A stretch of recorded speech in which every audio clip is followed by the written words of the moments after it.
Oh.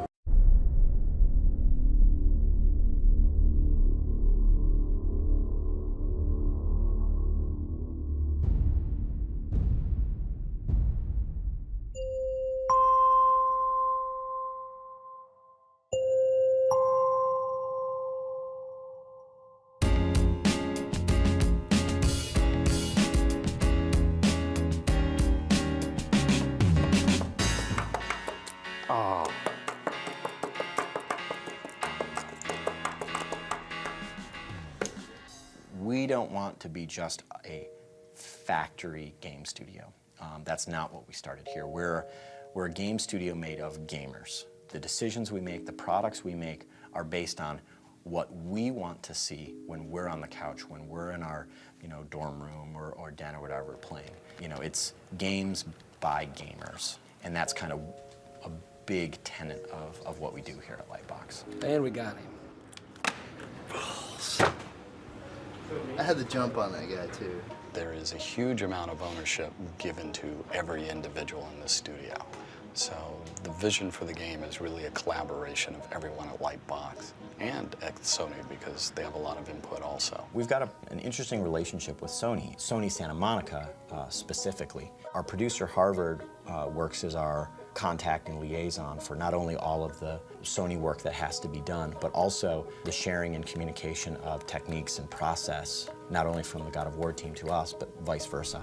Being able to work with a team that is that proven and that solid and just does ridiculously high quality work allows us to almost absorb really great techniques and has made our studio better. Lightbox is a new studio, and while we are, supporting them, we've been trying to make sure that Lightbox itself is very independent and making decisions on an independent way, and we wouldn't have it any other way. I think that's going to make the best game. One of the things about Lightbox that I'm really, really happy about is the people that we have here. And I think part of our ability to hire that team is that we're located in downtown Austin. I think that brought us a talent pool that we might not have been able to draw in certain other places. It's a fun city, it's a cool city, and people have fun living here. I see the quality and the diversity and the strength of the work that the team's doing, and it's like the energy of the city, it's fueling them, and that's good for the game. There's something liberating and re-energizing about joining a startup. You never drop into second gear. It's just go. Decisions are made and you move forward. Lightbox, as cheesy as the metaphor sounds, they love to shoot from the hip. He can't play against this. Hell no. Does he get graded on the sound of his snaps? Starhawk is the spiritual successor to Warhawk. It was a really successful multiplayer-only game. We wanted to change things up a bit. It has a single-player campaign. That's where our character Emmett Graves comes in. He and his brother, a family operation, had a rift claim out in a distant planet.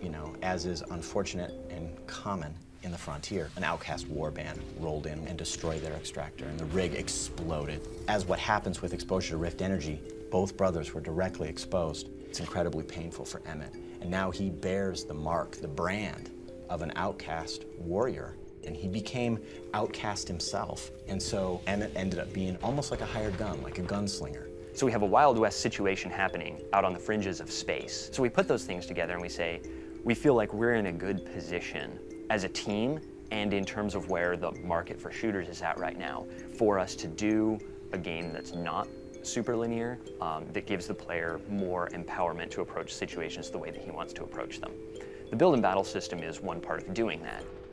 The thinking behind build and battle is, in any shooter, you would go to your inventory and pull out a weapon, a pistol, a rifle, a rocket. Each one of those weapons has a specific role in the battlefield, and the player is required to make moment-to-moment decisions as to which weapon to use. Build and battle takes that one step further.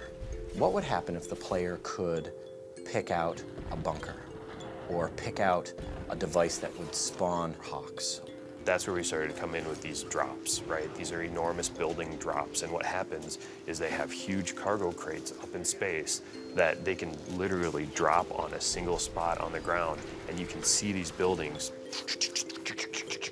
and you have a structure that was built in real time, not turn-based or anything like that.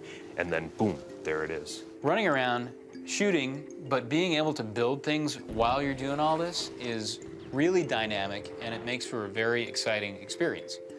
It allows the player, within a very fast-paced game, to build the level the way they want to solve a mission. When the camera pans back and you see all the structures you built, it's almost like, yeah, that was my town.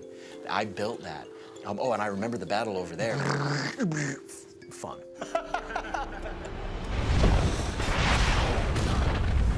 The Warhawk fans are the heart and soul, and I want to provide them with the ammunition of argument. So when they get their buddies that go pick up some other shooter or something like that, I want them to be able to go like, yeah, but can you do this? And have you tried that? And really give them the opportunity to be proud of the game they're playing and want to show it off to their friends just because it's freaking cool. And I think that's what we're trying to create from a community standpoint, is that kind of pride of ownership, in a sense.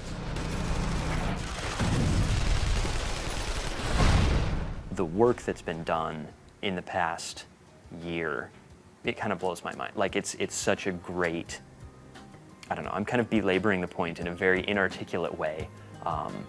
It's pretty rad. I'm really proud of our team. I'm taking this one. He's not taking Well, you just touched them all. Fantastic. We don't actually work that way.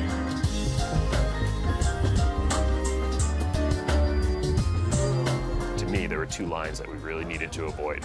And one was the Space Marine line, and the other was the military line. Because going both directions, you walk in a very, very crowded field. We wanted to find something in the middle that felt like it could really stand out in that crowded market.